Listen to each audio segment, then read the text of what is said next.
BJP वो political party है जिसमें एक भी मुस्लिम एमपी नहीं है और ये सोचेंगे कि हम मुसलमानों के लिए जो वक्फ बिल लाएंगे उस वक्फ बिल से मुसलमानों का फ़ायदा होगा। जनाब, जिस पॉलिटिकल पार्टी में एक भी मुसलमान एमपी तक नहीं है, उन्हें कोई भी अधिकार नहीं है कि वो मुसलमानों के राइट्स के ऊपर बात करें।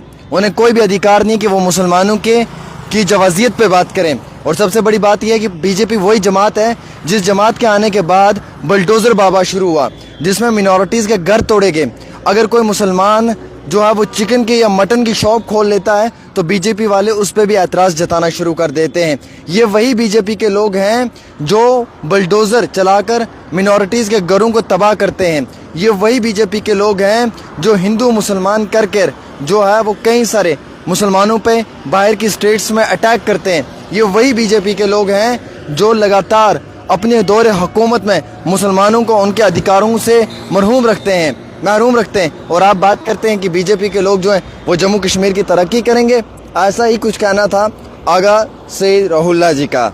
फ़िलहाल मैं आपको बताना चाहूँगा, आगा रूहुल्लाह जी जो हैं, आगा मेहदी रूहुल्लाह साहब जो हैं, जो एमपी हैं नेशनल कॉन्फ्रेंस के श्रीनगर सीट से, उन्होंने कहा कि उन्हें मौका भी नहीं दिया है वक्फ बिल पे बात करने का, वक्फ तरमीमी बिल पे बात करने का।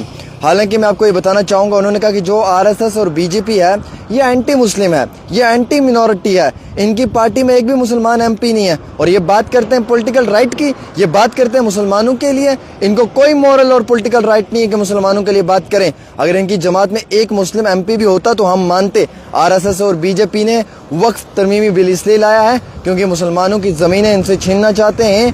हर डिस्ट्रिक्ट में जो है वो 2 नॉन मुस्लिम लोगों को बोर्ड का हिस्सा बनाना चाहते हैं। ट्रिब्यूनल को ख़त्म करके जो है वो डिस्ट्रिक्ट मजिस्ट्रेट को ताकत देना चाहते हैं और जो कब्रिस्तान इबादत गाहें हैं उनके डॉक्यूमेंट्स बनवाना चाहते हैं। किस कब्रिस्तान के डॉक्यूमेंट है जनाब? किस कब्रिस्तान के कागजात होते हैं? आप मुझे बताएं।